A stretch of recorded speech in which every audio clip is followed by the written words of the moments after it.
Eduardo Fayet, vice-presidente da ABRIG e atuo na área de relações institucionais e governamentais. O meu trabalho aqui hoje é de facilitador do diálogo e provocador do diálogo, né, desses três profissionais que estão aqui conectados, de altíssima experiência e com muita capacidade e competência de realizar as relações institucionais governamentais, ou também chamado lobby, né, no Brasil e no mundo. Eu vou começar aqui rapidamente, eu vou fazer uma brevíssima apresentação. A Carolina Venuto, né, que é a presidente da Associação Brasileira de Relações Institucionais Governamentais, profissional dessa área, advogada de formação, mas atua na atividade de relações institucionais governamentais desde sempre, né, Carol? Então, isso também é muito importante, atua em Congresso Nacional, com, né, obviamente, pautas bastante desafiadoras para o nosso país.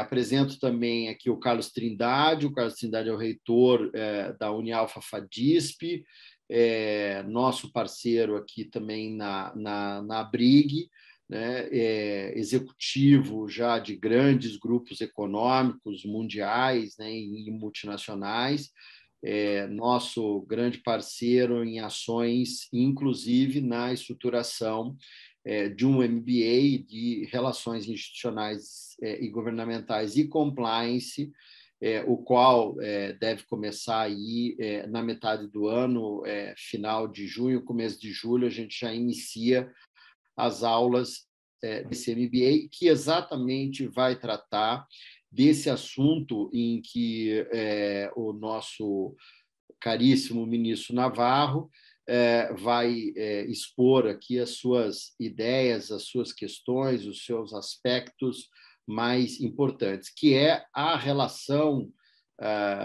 diferenciada, né, e a relação cuidadosa que as organizações, as empresas, obviamente, precisam e necessitam ter entre a estruturação e a execução das relações institucionais governamentais e a estruturação e execução do compliance dentro dessas companhias, né?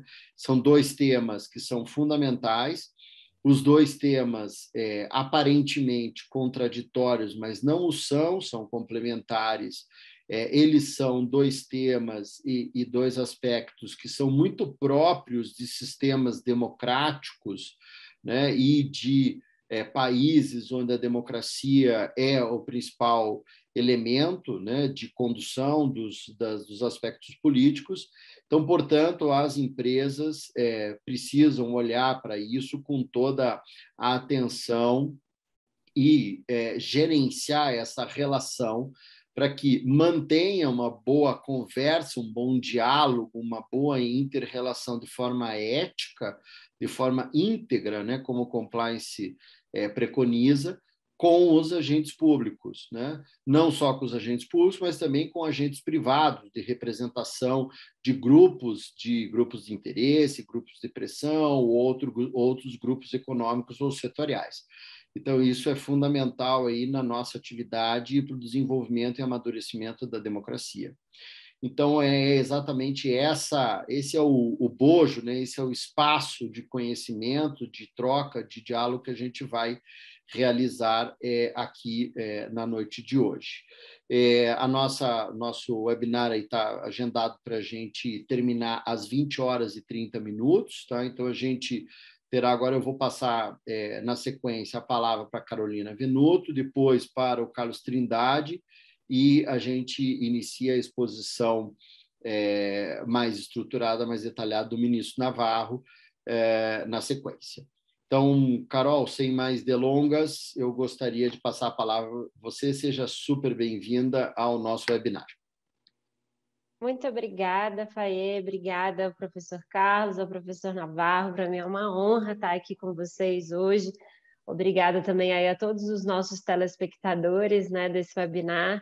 Esse curso, né, que está saindo aí do forno aí no segundo semestre, é um curso que a gente, e especificamente o Fayet, tem se debruçado bastante sobre ele. A gente está numa expectativa muito positiva sobre o curso, porque ele, de fato, ele é fundamental para esse momento que a gente vive hoje da atividade de relações institucionais e governamentais. E como o Fayet colocou, né, eu sou advogada de formação, e então essa vontade do compliance, essa busca por processos, procedimentos, transparência, né, é algo que está muito enraizado em mim. Eu até costumo dizer que no processo, né, os atos processuais instrumentalizam a atividade judicante, né? Então, o advogado tem ali em suas mãos os artifícios do código, da lei, e instrumentaliza isso dentro do processo, né? A gente até brinca no mundo jurídico que o que não está nos autos não está no mundo jurídico, né? Então, eu sempre tentei beber dessa inspiração da minha formação acadêmica para trazer isso para a realidade da atividade de RIG. E então esse curso, essa aproximação, né, da área de RIG com a área de compliance, ao meu ver, ela é a virada de chave da nossa atividade, né? É o que vai separar de fato o joio do trigo, aquele bom profissional do mau profissional, aquela narrativa positiva da nossa atividade, daquela falácia que a gente ainda escuta, infelizmente, em alguns jornais, em alguma grande imprensa, mas que cada vez está sendo diminuído, que é excelente. Eu vou tentar me ater aqui ao tempo. É difícil porque é um assunto que eu mais gosto de falar, né? Então, eu dei uma revisada aqui nos membros da nossa audiência e queria falar um pouquinho, né, sobre a evolução da pauta regulamentação e como que o compliance entra, né, na evolução dessa pauta. A ABRIG, não por coincidência, ela foi fundada em 2007, o mesmo ano de apresentação do PL 1202, né, que até então era o PL com maior probabilidade de avanço nas casas, seja pela tramitação já avançada que ele tinha, seja também pelo acúmulo de discussão em torno desse projeto. Então, a ABRIG nasce junto com esse projeto, né? A gente entende como entidade que a gente não pode ficar de fora dessa discussão, né? A gente enxerga que é uma tendência global, né? Não só Estados Unidos, mas Europa e até mesmo países da América Latina a avançarem nessa pauta. Né? Então, nós vamos e começamos a dialogar dentro da Câmara, que é onde o projeto foi apresentado, avançamos na primeira comissão, que era a Comissão de Trabalho, e ao chegar na CCJ, a gente faz uma nota de corte, a gente reúne todos os associados e numa Assembleia Geral a gente vota por unanimidade que a ABRIG iria sim apoiar a regulamentação, né? E não só apoiar, como liderar esse debate. A gente percebe, né, que trabalhando com política a gente tem duas opções. Ou a gente participa ativamente da discussão, né, e da formulação de políticas públicas, ou a gente sofre as consequências de quem participou. Então, como bons lobistas que somos, né, entendemos, passamos a partir aí de 2017 a não ter mais dúvida sobre o apoio da maior entidade, né, da área com relação a essa pauta. Então, logo na sequência que a gente aprova por unanimidade na nossa Assembleia o apoio a essa pauta, a atividade é reconhecida na Classificação Brasileira de Ocupações, que é um outro marco histórico. A gente passa a ter um documento oficial do governo, né, reconhecendo essa atividade, elencando as habilidades desse profissional, enumerando as competências desse agente, né, de formador de políticas públicas, e é a partir daí que eu acho que essa atividade ela passa a se concretizar de fato. A gente deixa de ser apenas aquela pessoa que conhece alguém, de ser alguém muito bem relacionado, a ser uma pessoa técnica, a ser uma pessoa que precisa primar pela transparência, que precisa ter procedimento, né? E com isso também o processo avança na Câmara. A gente tem um texto já, um novo texto, um substitutivo aprovado na Comissão de Justiça, um texto muito mais atualizado, que não pesa tanto na burocracia e por isso não afasta agentes do processo de tomada de decisão, mas respeita também a transparência, né, eu costumo dizer que é um texto que traz uma moldura, né, do que é esse profissional, qual é essa atividade e quais as competências e prerrogativas desse agente. Eu, como boa advogada que sou, eu sei a importância da gente ter elencados as prerrogativas da nossa atuação e mesmo ter um canal de defesa, né, dessas prerrogativas. É o que torna a atividade inclusiva. Então, a gente avança aí, né, em 2018 na Câmara, em 2019 um requerimento de urgência chega a ser apresentado e em 2021 o governo federal apresenta um texto que pode chamar de seu, né, sobre essa atuação.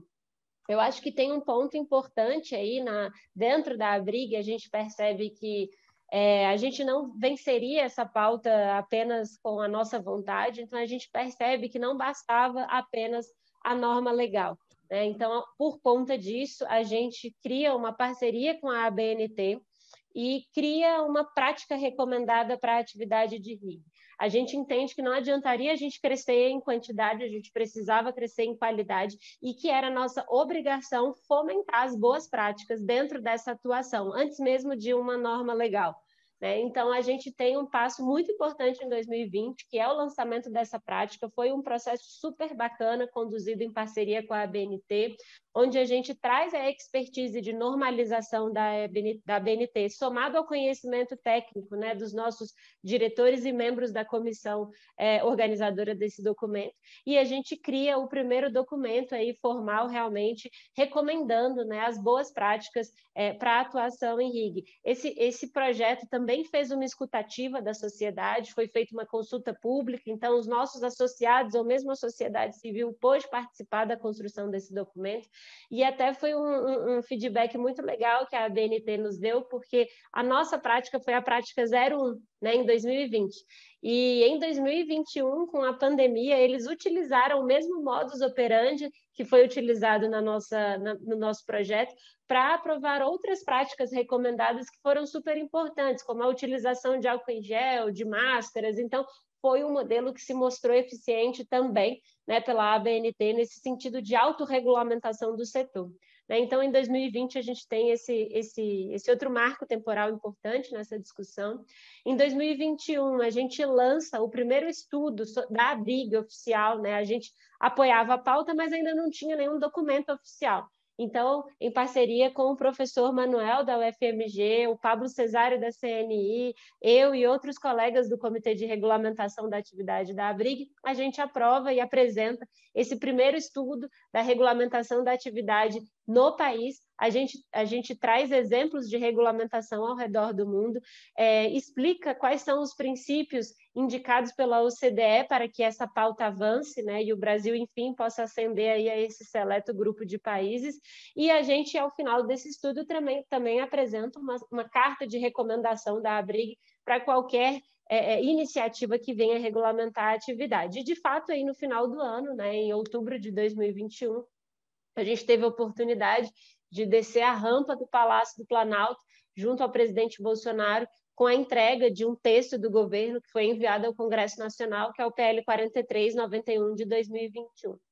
Já mais recente, agora puxando para esse ano, né, o projeto chega na Câmara, até chega a ser apensado ao 1202 e, na sequência, é desapensado pela mesa diretora. O deputado Lafayette de Andrada apresenta um requerimento de urgência para votar esse projeto. Esse requerimento já possui o apoiamento necessário das assinaturas, né? Está lá na mesa diretora aguardando inclusão em pauta. Além disso, ele é despachado para a Comissão de Trabalho, onde o deputado Augusto Coutinho, correligionário também do Republicanos, passa a ser o relator da matéria. Inclusive, amanhã, não, na quarta-feira, a gente está aí acompanhando a pauta da comissão, tem um requerimento de audiência pública, onde a Abrig é uma das convidadas, para começar esse debate também aí na Câmara novamente. Então, a gente tem duas frentes hoje com o PL 4391.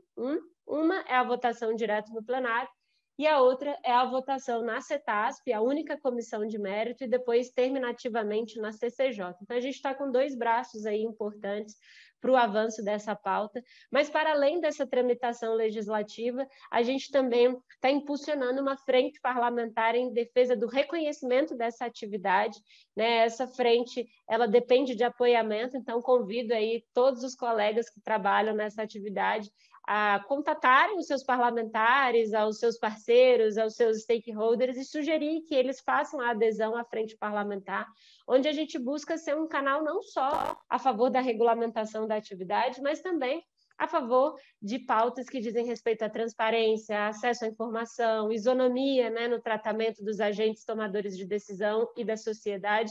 Então, já deixo esse convite aí para todos acompanharem o trabalho da frente.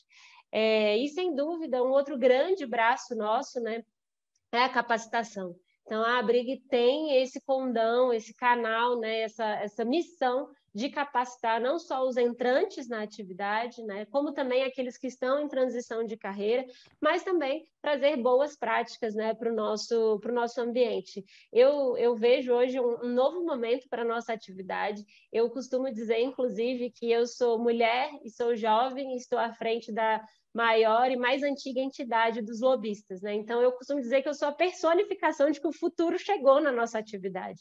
Então, hoje a gente prescinde de processos, de metodologias, de análises, né? É uma atividade que tem cada vez mais se especializado. E esse diálogo com os departamentos, né, jurídicos, de comunicação, né, o poder da transversalidade da nossa atividade, ele é fundamental. Uma empresa, uma associação que tem uma boa atuação em RIG é aquela que reconhece que o RIG precisa dialogar não só com o presidente, CEO e alto escalão do negócio, mas também precisa dialogar com a comunicação, né? Precisa dialogar com o jurídico e precisa, sim, dialogar com o compliance, porque é o compliance que vai nos dar as ferramentas necessárias, as ferramentas mais seguras para esse relacionamento e essa defesa de interesses. Então, esse curso reúne aí tudo que a gente vem pensando nos últimos anos e tentando aprimorar, né? Eu acho que é uma atividade pioneira, né? A gente desconhece outro curso com essa pegada, né? E é um aceno aí, no sentido de que dá sim para fazer defesa de interesse seguindo um processo, um procedimento seguro, né? Com transparência, com segurança, e isso é segurança não só para o agente público, mas também para o agente privado, né? Que está sempre ali atuando junto com esses interesses que são tão relevantes para a sociedade. Acho que eu consegui me ater ao tempo, tentei correr, me perdi aqui depois na cronometragem, mas fico à disposição aqui para a gente continuar o bate-papo. Estou doida para ouvir aí os meus colegas também. Boa noite. Obrigado, Carol, foi perfeita, ótimo, importante esse teu processo aí de historiar todo esse desenvolvimento, né, da atividade de relações institucionais e governamentais.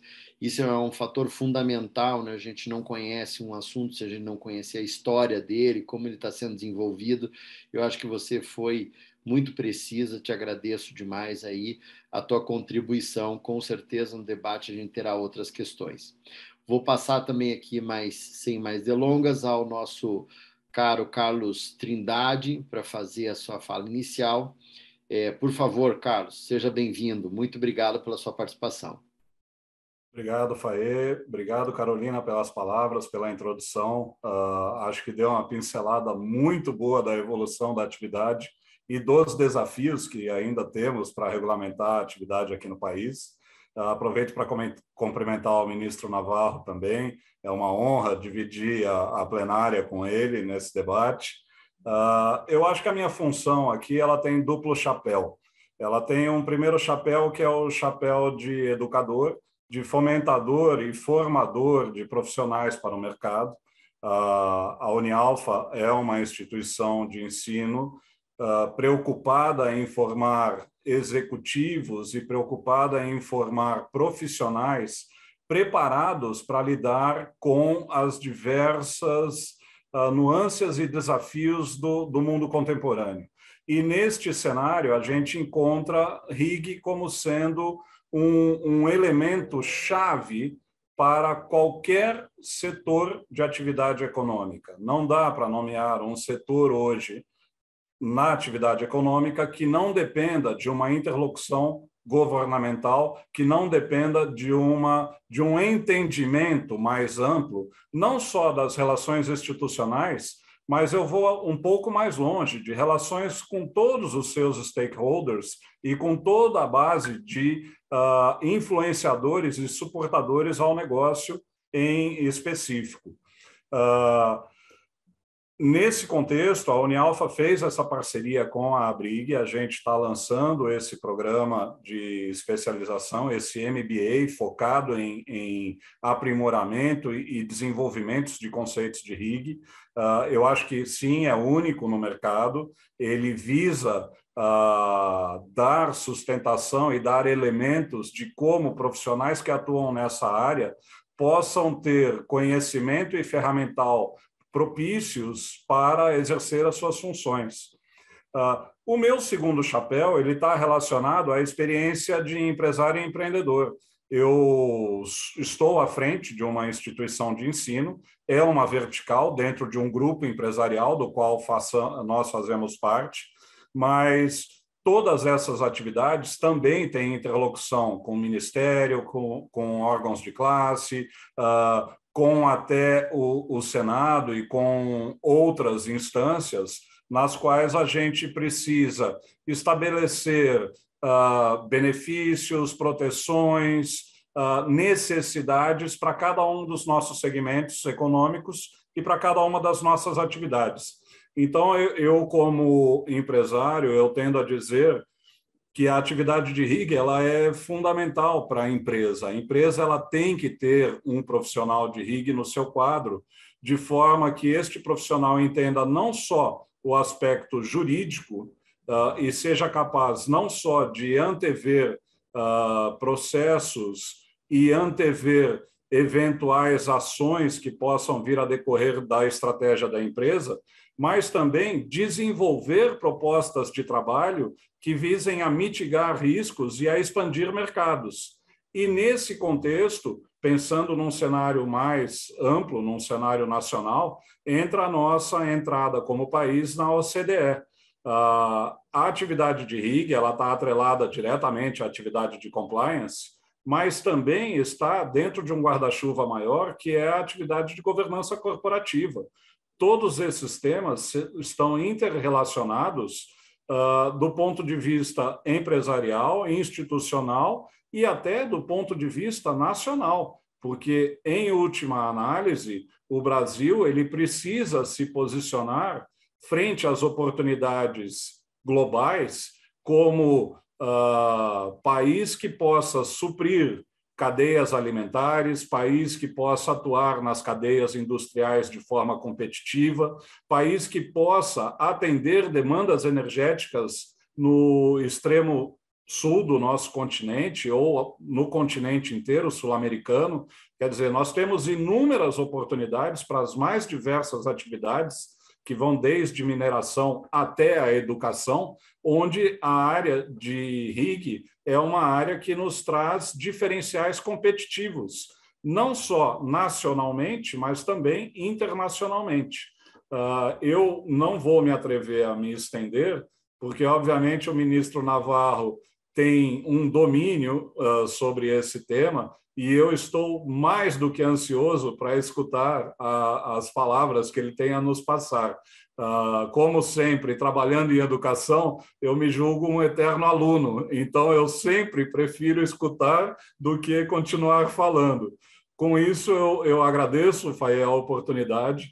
Eu acho que a Unialfa coloca o seu corpo docente à disposição da Abrig para a gente construir, formatar, melhorar toda a disseminação, conhecimento e as boas práticas relacionadas ao RIG no país. Muito obrigado. Fica com você, Faye.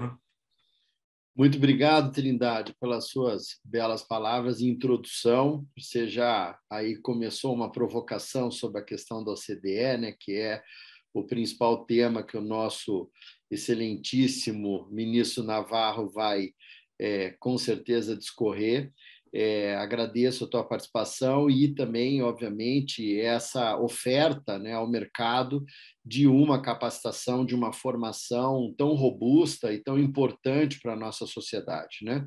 É assim que a gente vai mudando a realidade, o contexto é a partir exatamente de empreendimentos dessa natureza, enfrentando as dificuldades, mas aproveitando as oportunidades para oferecer ao mercado cada vez mais uma formação mais robusta, mais adequada à grande complexidade que a gente cada vez mais tem na sociedade, não só brasileira, mas na sociedade mundial, né? Então, te agradeço aí e agradeço ao grupo essa possibilidade.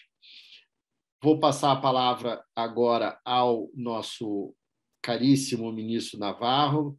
Ministro Navarro, muito obrigado pela sua participação, seja muito bem-vindo, é sempre uma satisfação tê-lo conosco, que nos ajudou aí nas práticas recomendadas, né? Tem nos ajudado não só na ABRIG, no sentido de nos orientar, mas também quando ministro fez e atuou de forma em que essas relações institucionais e governamentais, de fato, fossem, né, atuantes no sentido de melhorar os resultados tanto do setor público quanto do setor privado, para que o nosso país se desenvolva mais. Então, agradeço enormemente a sua participação e já lhe passo a palavra aí para a sua exposição. Muito obrigado.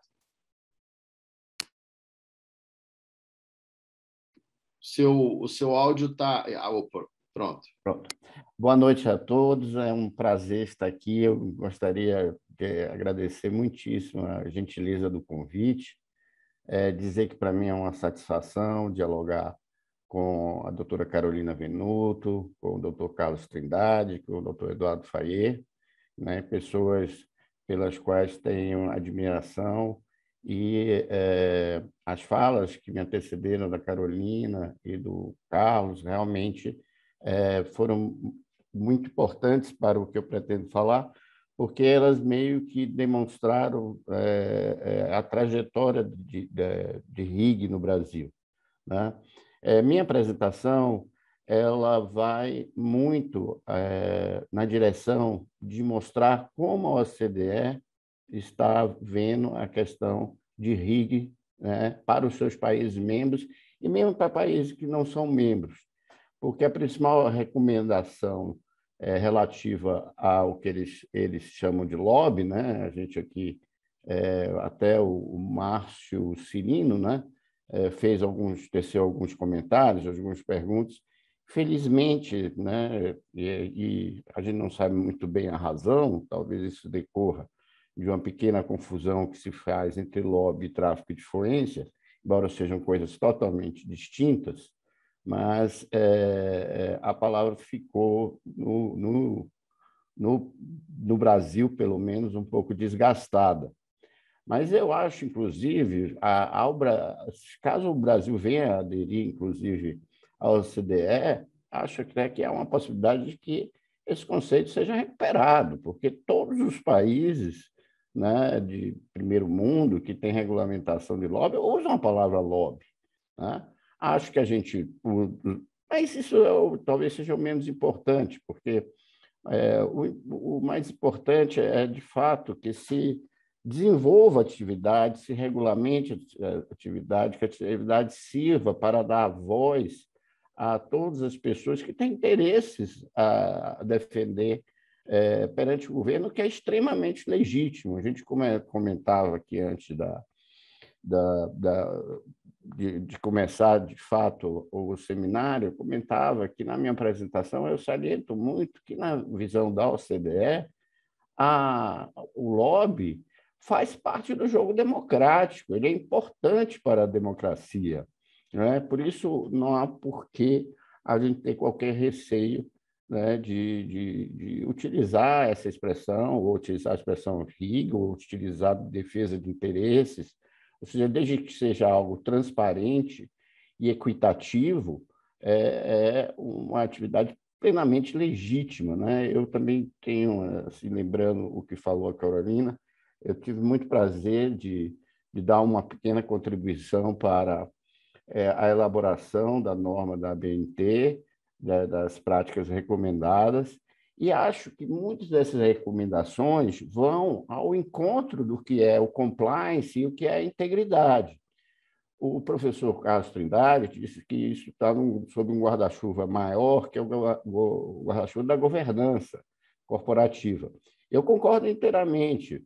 Veja que as empresas hoje caminham para o que em inglês se chama de ESG, né? Que seria ESG, né? Que é a questão do meio ambiente, do respeito ao meio ambiente, do respeito, né, e da defesa de uma responsabilidade social e o tripé dessas recomendações que são de meio ambiente, responsabilidade social, é a governança.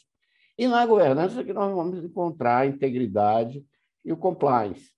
Se você, por exemplo, pegar qualquer manual de compliance ou de integridade, do lado das empresas, sempre haverá políticas de relacionamento com agentes públicos. Ora, a política de relacionamento com agente público nada mais é do que RIG. Outra coisa, normalmente no compliance, você tem também as questões atreladas à questão de presentes, hospitalidade, o que você pode, o que você não pode fazer no seu relacionamento com agentes públicos. Então, são coisas que caminham lado a lado, são coisas que estão integradas, e quanto mais a gente puder dar transparência às relações intergovernamentais, mais nós estaremos num ambiente de integridade, né? Que, ao final das contas, é o que o compliance defende. Eu vou compartilhar aqui minha apresentação,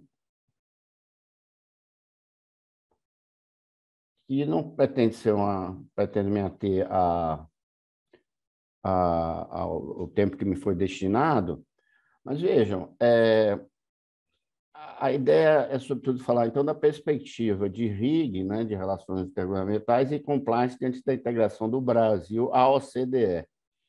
Veja, a própria norma da OCDE, que fala do assunto, ela fala assim, recomendação do Conselho da OCDE, sobre princípios para transparência e integridade no lobby, né? Então, quer dizer, você já embute no próprio título da recomendação da OCDE, né, do Conselho da OCDE, que é formado pelos países membros, né, a ideia de transparência e integridade com lobby, né?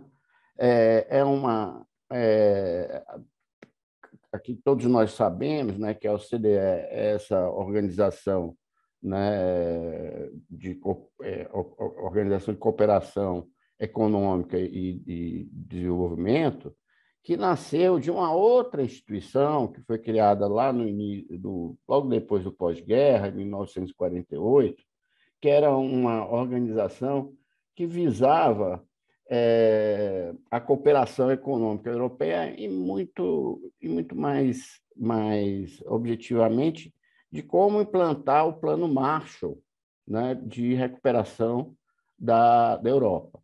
E mais adiante, lá nos anos 60, 60 e tantos, essa organização foi transformada, então, na Organização Econômica da Organização para o Desenvolvimento Econômico e Cooperação e Desenvolvimento Econômico. Ou seja, e no fundo, os grandes alicerces da OCDE são a questão da democracia e a questão do livre mercado. Então, existem diversos temas que são tratados pela OCDE e que, de certa forma, vinculam os países que fazem parte da organização. No caso dessa recomendação, propriamente, sobre a transparência e integridade em lobby, né, o objetivo, né, é de fornecer aos tomadores de decisão instruções e orientações para promover a transparência e integridade no lobby.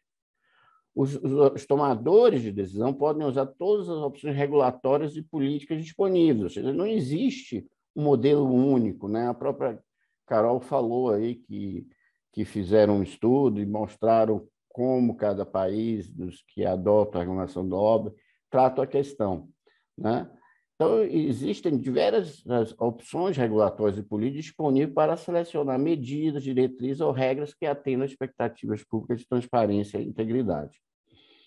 Esse é o objetivo da norma. Agora, o escopo da norma, os princípios destinam principalmente aos tomadores de decisão nos poderes executivo e legislativo, e são relevantes em nível nacional como subnacional, ou seja, a rigor, é claro que daremos um grande avanço, né, na hora que conseguirmos regulamentar o lobby no âmbito federal, seja no Executivo Federal, seja no Legislativo, mas mais adiante é preciso ver isso também no nível, né, dos estados, no nível subnacional, porque também, evidentemente, se faz RIG em relação aos executivos estaduais e às assembleias legislativas, né? A definição de lobby que é adotada pela OCDE é essa que é estável, ou seja, é a comunicação oral ou escrita com um funcionário público ou com um agente público, talvez fosse mais indicado dizer, para influenciar decisões legislativas, políticas ou administrativas. Geralmente se concentra mais no poder legislativo, nos níveis nacional e internacional. No entanto, também ocorre no poder executivo, porque também no executivo você quer ter interesse em influenciar a adoção de regulamentos, de decretos, ou a elaboração de projetos, ou obtenção de contratos. Consequentemente, o termo agente público, né, mais do que funcionário público, ele é bastante abrangente. Ele na verdade,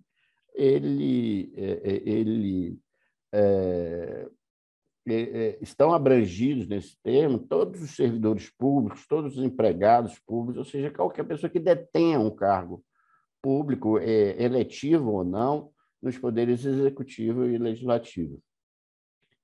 Bom, algumas das diretrizes que a recomendação fala, e aí que vocês vejam que a recomendação ela é bastante ampla.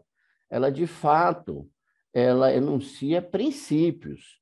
A forma como cada país vai trabalhar a questão da regulamentação de RIG dependerá de cada país, da sua legislação, do que é mais adequado ao seu arcabouço jurídico, né?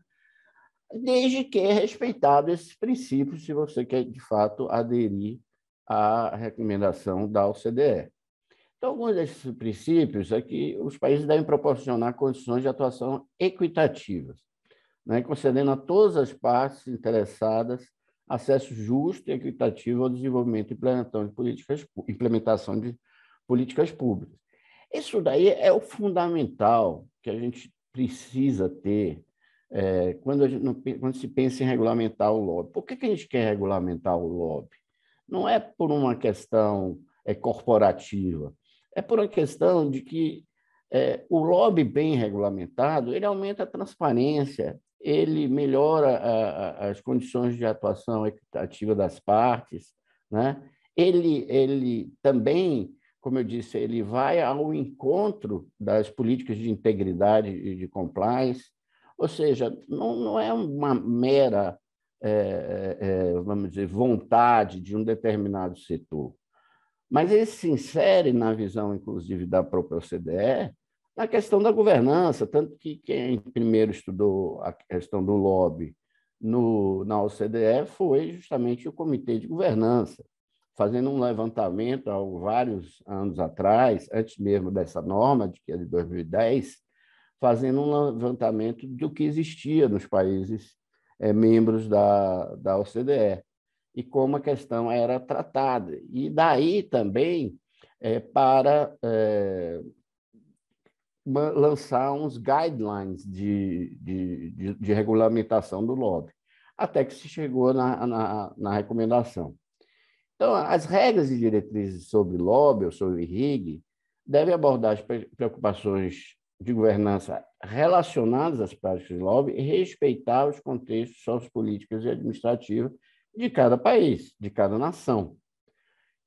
Outra questão principiológica é que você precisa definir o que é lobby, né? Em termos, vamos dizer, da nossa legislação, e o que é lobista, né? E quando considerarem ou desenvolverem regras e diretrizes sobre o lobby. Essa é uma diretiva, vamos dizer, da OCDE. Adiante, questões também ligadas à transparência, já que está se falando, em princípio, da transparência e integridade no lobby, né? Ou na atividade de RIG. Os países devem assegurar um grau adequado de transparência para garantir que funcionários públicos ou agentes públicos, cidadãos e empresas possam ter informações suficientes sobre as atividades de lobby. Quer dizer, é preciso, de fato, que, ao regulamentar o lobby, você permita também que partes interessadas, inclusive as organizações da sociedade civil, empresas, mídia e público em geral, realizem o escrutínio das atividades do lobby. Ou seja, o lobby está sendo praticado de acordo com as regras estabelecidas, de acordo com a legislação pertinente. Então, essas duas regras de transparência são preconizadas pela recomendação da OCDE. Por fim, há algumas recomendações voltadas para compliance e integridade no lobby. Os países devem promover uma cultura de integridade nas relações públicas e tomada de decisão, estabelecendo regras claras e diretrizes de conduta para os agentes públicos. Vejam, a gente teve aí, eu tive um tempo como membro e depois como presidente da Comissão de Ética Pública da Presidência da República, e o que a gente viu ao longo do tempo foi um crescimento, né, na quantidade de comissões de ética em todos os órgãos e entidades públicas, a ponto de já termos mais de 1 milhar de comissões de éticas em todos o Poder Executivo Federal. Depois disso, né, vem uma segunda onda de você promover e finalmente tornar obrigatório o compliance no setor público, pelo menos no nível federal. Agora, vejam, se as empresas que adotam o compliance, elas já têm, de certa forma, regras de relacionamento com agentes públicos, seria importante que, na visão, né, vamos dizer, que eu chamo da outra ponta, né, do esquadro, né, você tivesse regras também dos órgãos públicos de relacionamento com o setor privado, né? E para que esse relacionamento fosse o mais fluido possível. E isso, sem dúvida, passa pelas atividades de RIG, né? Para que você possa, de fato, né, ter essa atividade desenvolvida dentro de alguns padrões de ética, de integridade, de transparência. Ou seja, os lobistas devem cumprir padrões de profissionalismo e transparência, eles compartilham a responsabilidade de promover uma cultura de transparência e integridade no lobby. Esse é um segundo, né, um sétimo princípio não selecionei todos, mas a maioria deles, né, que estão contidos na recomendação. E os países devem envolver os principais atores na implementação de um espectro coerente de estratégias. É importante, né, que a ABRIG esteja à frente desse processo, que possa influenciar também essa tomada de decisão no que tange à regulamentação da atividade de RIG, porque, evidentemente, que ela, mais do que ninguém, tem, vamos dizer, assento para tratar do assunto. Então, envolver os principais atores na implementação de um espectro coerente de estratégias e práticas para alcançar a conformidade com as regras. Então, portanto, porque aqui também eu estou falando conformidade e compliance das pessoas que trabalham com o RIG em relação às próprias regras que foram estabelecidas, né? E uma última diretriz seria que o país deve revisar periodicamente o financiamento de suas regras. E aí, está funcionando? Precisa de ajustes? Qual é a experiência que nós temos até aqui, né? Qual foi o passo que nós demos? né, em direção à transparência, em direção à integridade nas relações intergovernamentais. Então, isso é só para dar uma visão da recomendação, mas aí eu queria dizer uma coisa para vocês, né? A OCDE ela tem vários instrumentos de trabalho, né? Entre eles, as decisões e as recomendações. As decisões elas são adotadas pelo Conselho e são juridicamente vinculantes para todos os países membros, exceto para os que se abstêm no momento da adoção. Então, quando há uma decisão da OCDE, né, a não ser que algum país se abstenha e não vote a favor dessa decisão, ele estará juridicamente vinculado a essa decisão, né? Então, por exemplo, com relação, há muitos anos atrás, né, foi feito um primeiro exercício para a entrada do Brasil, ou para que se cogitasse a entrada do Brasil na OCDE, e nessa área, sobretudo de integridade, das recomendações existentes, né, à época, essa era uma das recomendações que o Brasil não cumpria, né? E isso continuou, e recentemente se fizeram, eu não participei mais do processo, porque eu não estava no governo, mas se fizeram, demandou-se aos órgãos que examinassem em suas áreas qual o impacto na entrada do Brasil na OCDE. O que é que o Brasil, vamos dizer, cumpria e o que é que ele ainda não estava alinhado às decisões e recomendações da OCDE, não é? Então, foi feita uma espécie assim, do que se chama assim, um gap analysis do que é a nossa legislação e nossa regulamentação sobre os assuntos que trata a OCDE, e o que é que, qual seria o impacto disso, né, caso o Brasil aderisse à OCDE. Então, eu certamente, embora ache essa diferença entre decisões e recomendações, a verdade é que as recomendações são adotadas pelo Conselho, embora não sejam juridicamente vinculantes como são as decisões, elas representam um compromisso político com os princípios que contém e implicam a expectativa de que os países aderentes farão o possível para implementar essas recomendações.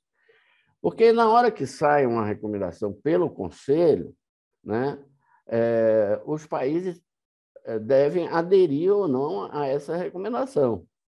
Em relação à questão da norma, da recomendação que diz respeito ao lobby, né, para vocês terem uma ideia, os 38 países da OCDE aderiram a essa recomendação.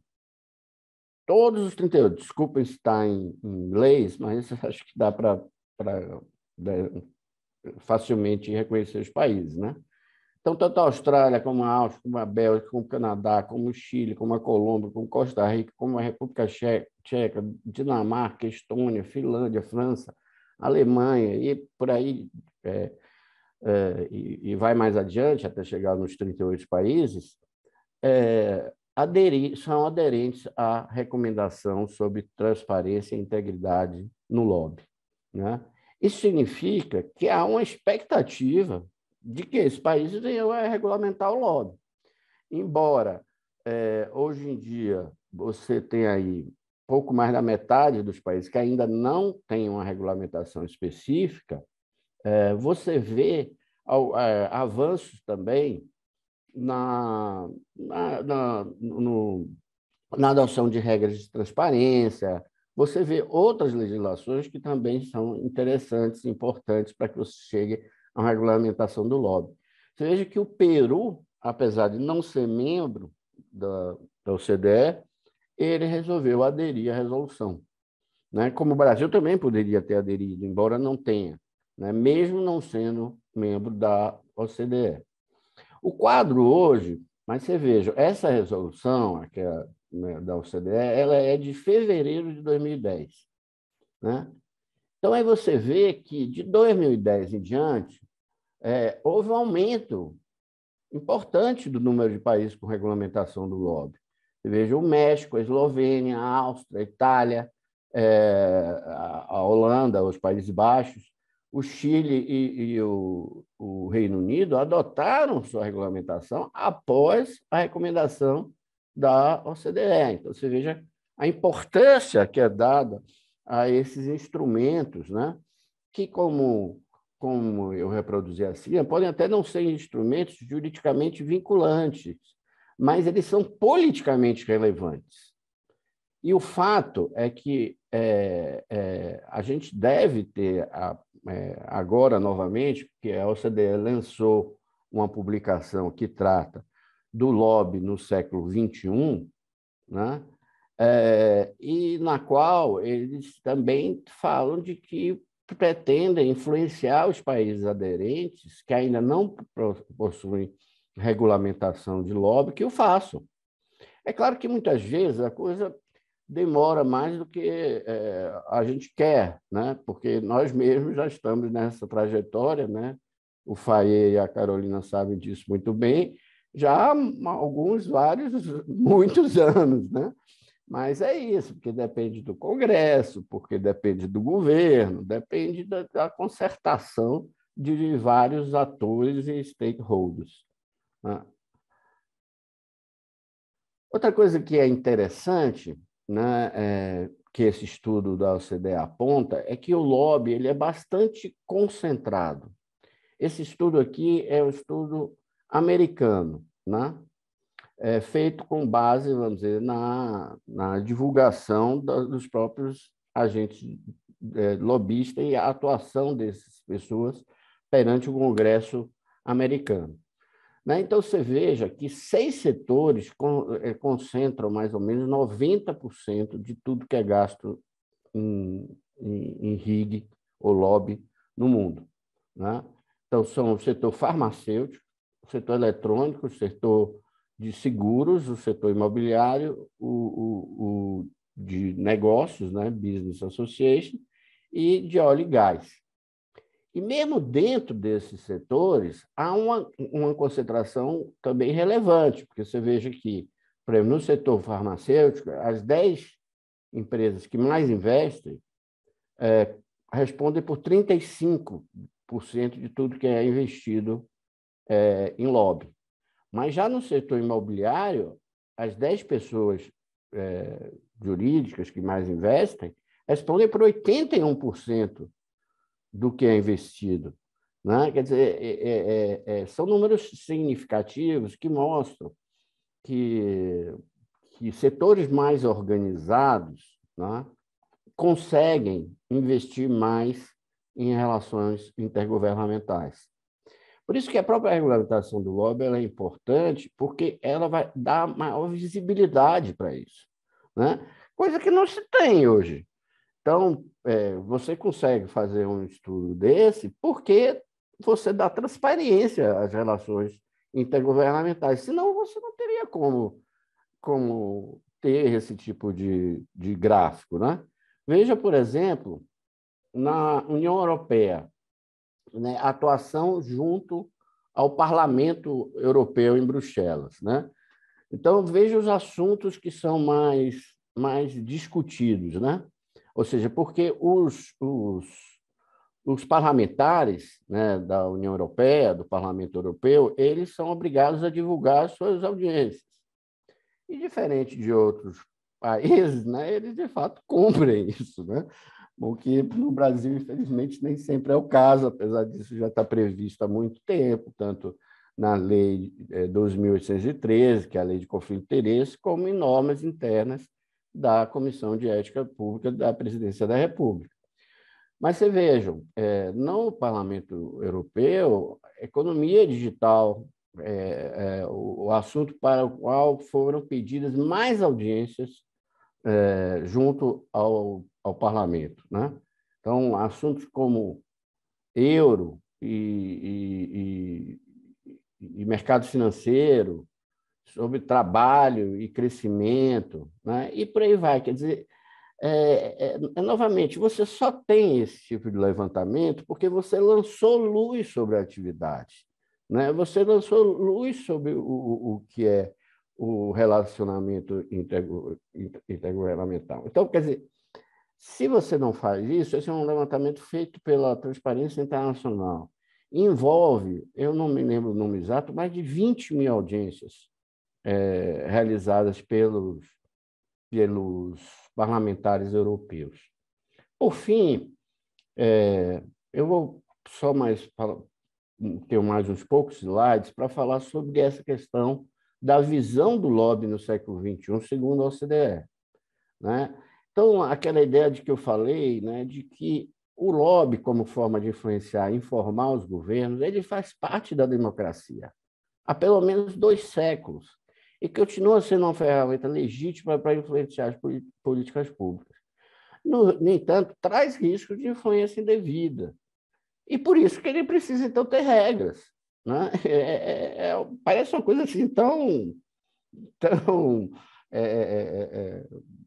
óbvia, porque, na verdade, é isso. Quer dizer, se alguém tem medo do lobby, então vamos regulamentá-lo. Né? O que eu acho uma besteira, mas não sei por que há esse tabu no Brasil. Espero que a gente esteja vencendo essa, vamos dizer, herança que não é muito útil. Né? Bom, algumas das coisas que me parecem estão marcadas nesse documento, um pouco repassando aquilo que está no slide anterior, mas resumindo, né? Veja bem, o lobby faz parte da democracia. Então, o lobby não vai de encontro à democracia, ele vai ao encontro da democracia. Outra coisa, ele é uma atividade extremamente complexa. E por isso, porque ele precisa de profissionalismo. Né? Não é uma atividade trivial nem simples. Né? E outra coisa que o estudo busca marcar é que grandes assuntos globais são fortemente influenciados pelo lobby. Então, muitas decisões, né? Vamos dizer, tem algum assunto mais influenciado pelo lobby, por exemplo, do que a questão do meio ambiente, né? E que é influenciado de forma positiva, eu digo, né? De preservação do meio ambiente, de atenção às mudanças climáticas, ou seja, o lobby ele está por trás de grandes decisões que as nações acabam adotando. O que a OCDE constata é que, apesar de alguma evolução, muitos países ainda possuem baixa transparência no processo de formulação de políticas e em atividade de lobby em particular. Né? Isso, então, pode ajudar a explicar por que as avaliações elas se debruçam não só para ver se os países têm regras e diretrizes sobre lobby, né, mas também se essas regras e diretrizes estão aumentando a transparência e a integridade na formulação de políticas públicas, que no final é o que interessa, é que você tenha transparência e que você tenha integridade ou compliance na formulação das políticas públicas. Meu último slide é que, também nesse estudo, como eu falei, a OCDE revela que pretende estimular e influenciar os países aderentes à recomendação a regulamentar o lobby, para aqueles, evidentemente, que já não fizeram. Né? Como eu disse, né, todos os 38 países aderiram, então ainda há um trabalho aí para ser vencido, mas o objetivo da OCDE é que ela o faça. E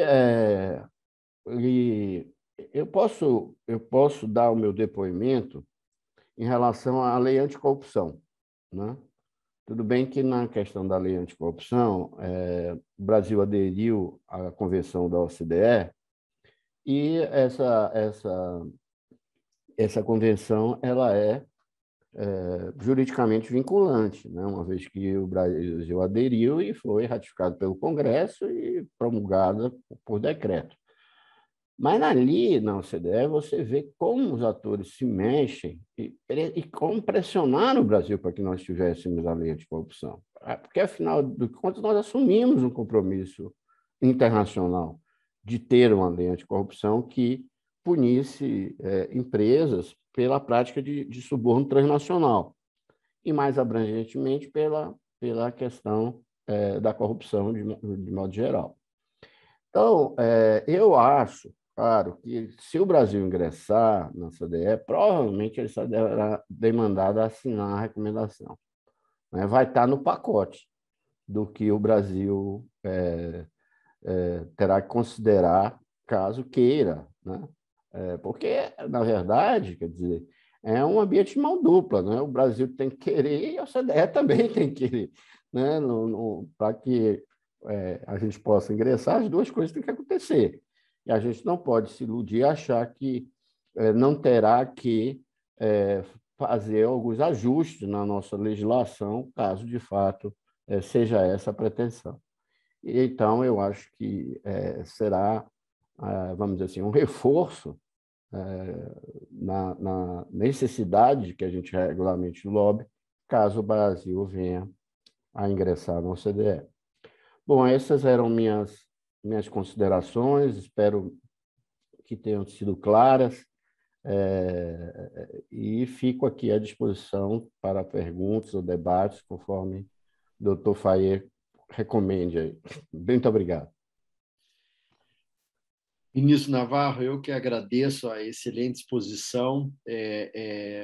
A gente tem discutido, inclusive, dentro da briga, essa questão da OCDE, do ingresso do Brasil, né, a importância da regulamentação do lobby, vamos dizer assim, da institucionalização, né, nas organizações e nas corporações de estruturas que atuem profissionalmente e de forma competente e organizada, tanto do lobby quanto do compliance, né? Então, são de fato aspectos fundamentais aí no nosso processo. Eu tenho uma questão aqui para o senhor sobre o desenvolvimento econômico, essa relação, né, do lobby, do compliance com o desenvolvimento econômico. Mas antes, por dever de ofício e deferência, eu vou passar a palavra à Carol para que ela possa fazer os comentários dela e, eventualmente, uma pergunta para a gente iniciar aqui o nosso debate. Carol, por favor. Obrigada, Fayet. Muito bom ver o ministro Navarro falando, né? Ele tem uma propriedade muito grande sobre esse assunto.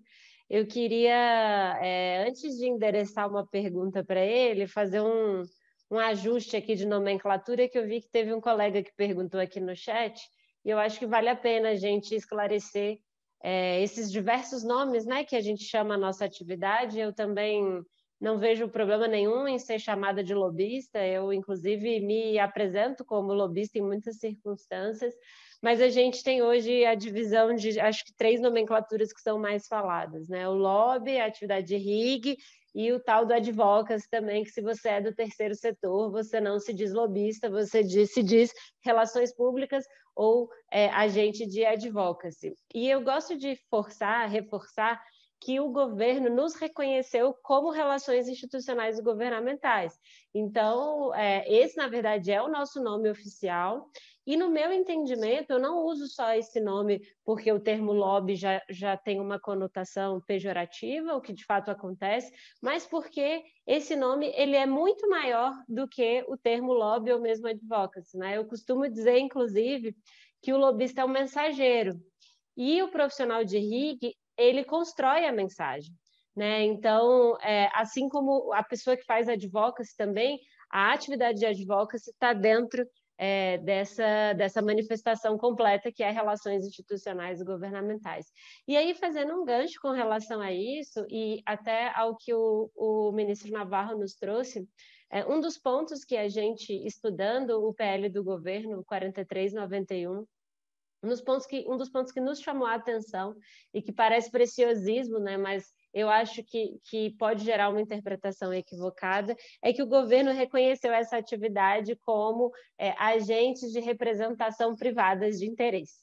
E, na minha percepção, ao chamar esse agente de defesa privada de interesse, pode gerar uma dicotomia de que o interesse privado seja de menor relevância que o interesse público, quando, na verdade, eles devem andar de mãos dadas, né? Não há que se falar em interesse privado legítimo quando ele vai de encontro com o interesse público, né? Então, esse é um dos pontos que a gente destaca do projeto do governo como a merecer uma reflexão maior.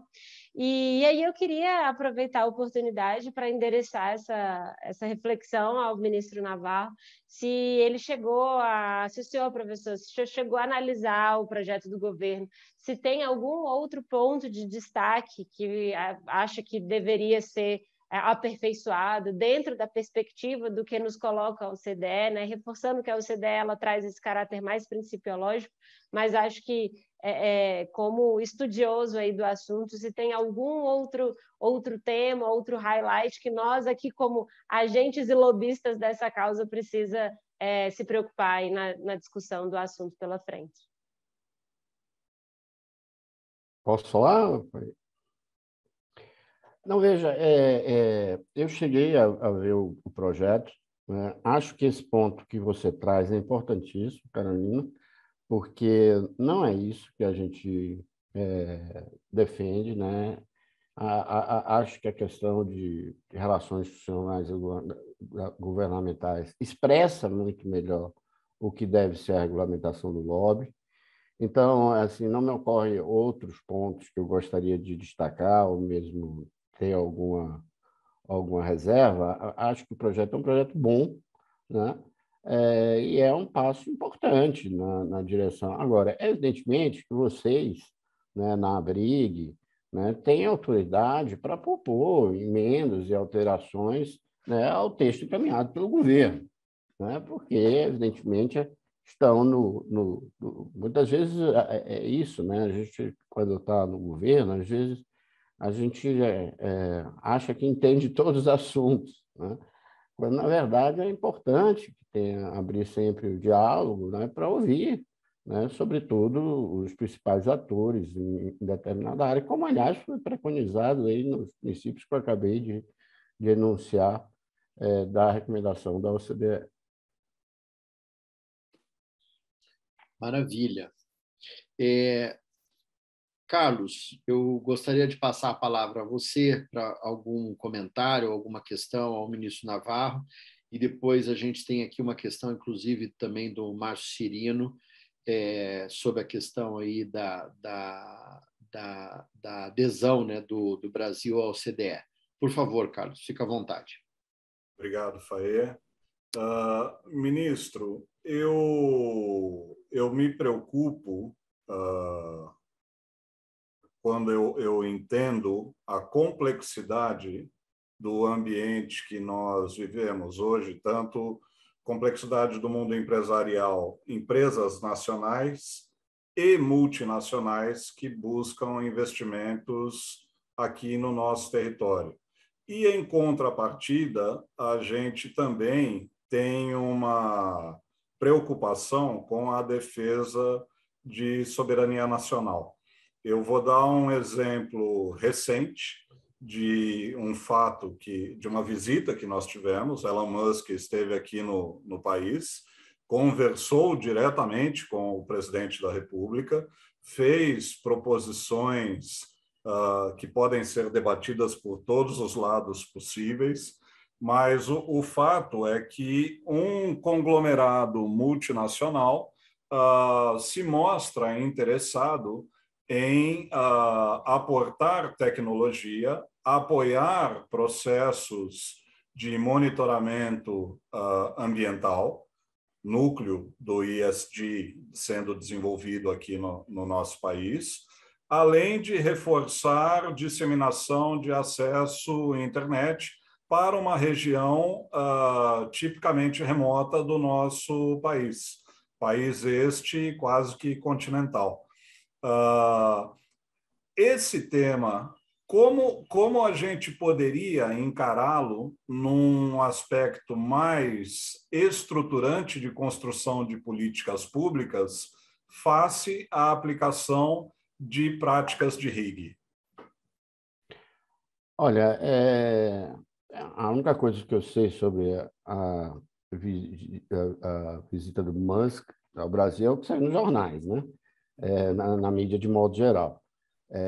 Eu tenho também, professor, Carlos Trindade, a mesma preocupação com o senhor, né? Porque me assusta um pouco, né, que a gente faça concessões, né, a um conglomerado tão grande, né, sem uma reflexão mais aprofundada. Não estou dizendo que isso será feito dessa forma, né?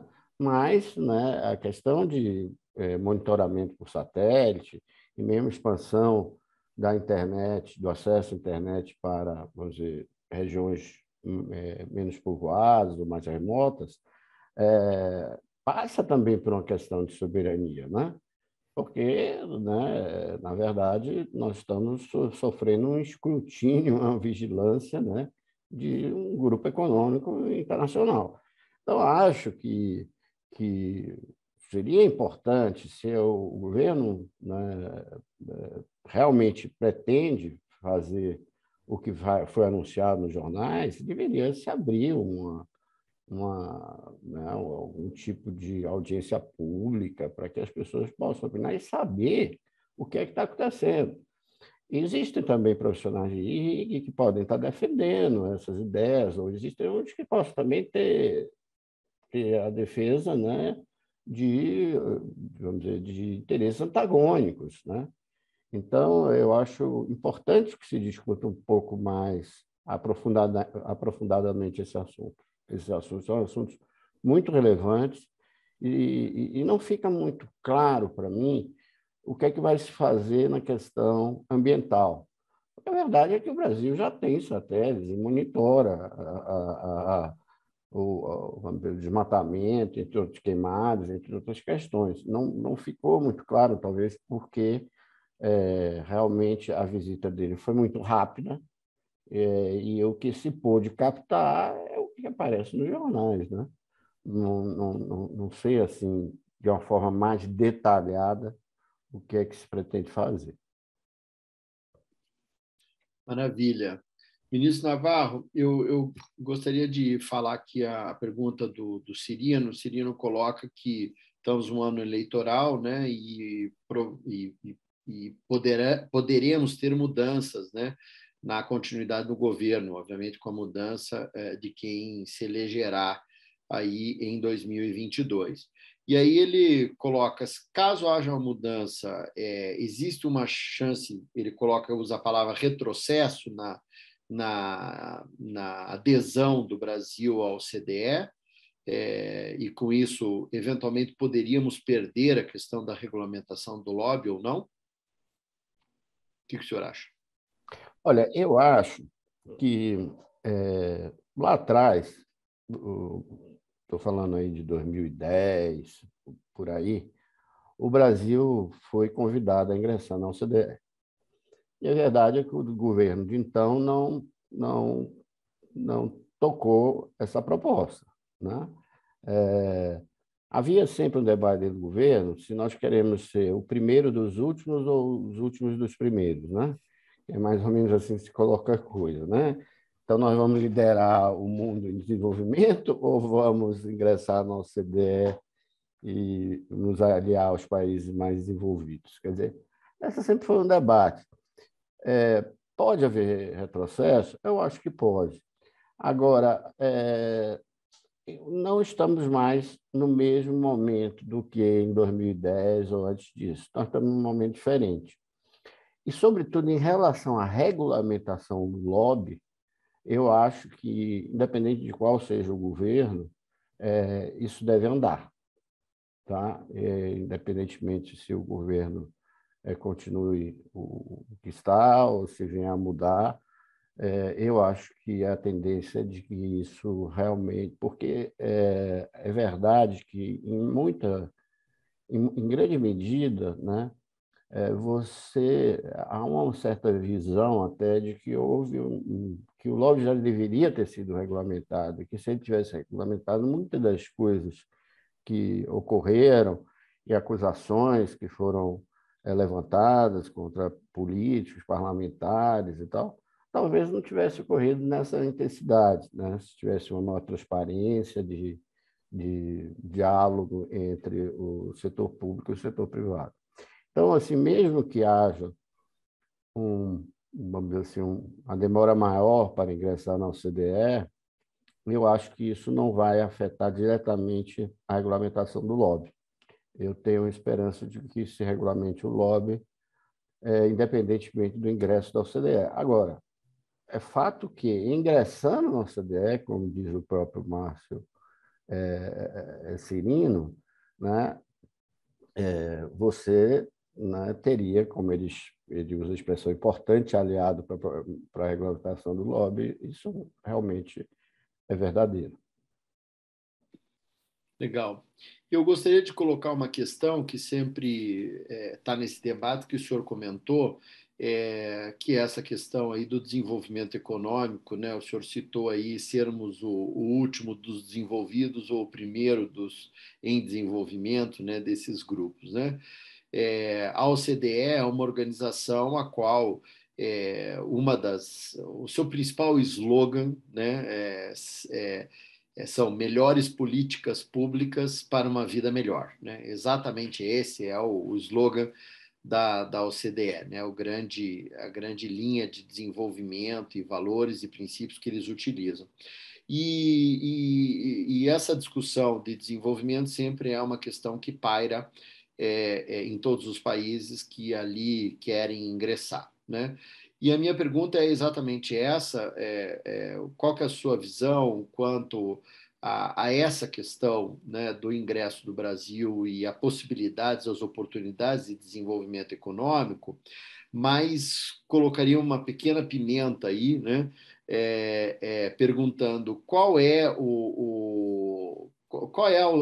quais são os nossos compromissos para que a gente consiga fazer isso, né? Porque, como o senhor muito bem colocou, sempre é uma via de mão dupla. Então, qual é a lição de casa que nós temos que fazer, né? E o Brasil precisa, né? Tem muitas lições de casa, a gente sabe aqui isso, que precisa fazer para, de fato, aproveitar essas oportunidades e não ingressar e cumprir a proforma básica e continuar ali entre os últimos dos desenvolvidos, mas poder ir devagarzinho ascendendo, né, posições no grupo dos desenvolvidos. Qual que é a sua visão? Olha, eu não sou economista, né? Talvez também os meus colegas aqui de bancada possam me ajudar na resposta, mas eu não tenho dúvida nenhuma de que ingressar na OCDE atrai investimentos estrangeiros. Isso eu acho que é assim, certo, porque os países estrangeiros que têm assento na OCDE eles se sentem mais confortáveis de trabalhar com países que são membros da organização, né? Exatamente por seguir uma série de regras, de recomendações que a própria OCDE estabelece. Por outro lado, quer dizer, assim, eu me lembro, né, como eu disse, de alguns anos atrás, né, numa primeira tentativa de fazer um levantamento do que é que o Brasil precisaria para ingressar na OCDE, de que havia problemas relacionados a questões tributárias, né, que nós não estaríamos aderentes. Talvez esse seja um dos caminhos assim, mais difíceis, né? A questão do livre comércio, né? A gente já faz parte da Organização Mundial do Comércio, né? As regras deles não são muito diferentes das da OCDE. Mas, novamente, talvez esse assim, é o limite do comentário que eu posso fazer, porque, como eu disse, eu não sou economista, não, mas acho que sim, sem dúvida. Do ponto de vista de atração de investimento estrangeiro, seria muito interessante o Brasil poder ingressar na OCDE. Perfeito, ministro Navarro. Bom, a gente está encaminhando para o final e já estamos mais ou menos no horário. Eu queria só conceder a palavra novamente aí a Carol e ao Trindade para os comentários finais, eventualmente algum comentário, alguma questão, e aí eu passo para o senhor a palavra final também. Carol, por favor. Aí é só agradecer a oportunidade de estar falando sobre esse assunto mais uma vez, né? A gente tem que falar, falar e falar como uma formiguinha mesmo, é uma construção, como o ministro Navarro colocou, já tem bastante tempo que a gente trata sobre esse assunto, mas eu não acho de todo ruim a gente estar demorando tanto para, de fato, tirar o assunto do papel, porque nesse longo caminhar, nesse longo processo de análise, debate e construção. Eu acho que hoje a gente tem um consenso muito maior e melhor sobre o assunto. Eu acho que se tivéssemos avançado nisso lá em 2007, talvez estaríamos hoje enfrentando alguns problemas e algumas dificuldades. Então, eu vejo que hoje a gente está com um pano de fundo muito mais favorável. A ABRIG fez estudos tanto com os parlamentares quanto com a sociedade, né? Os parlamentares, aproximadamente 70% dos parlamentares dessa legislatura são favoráveis à regulamentação.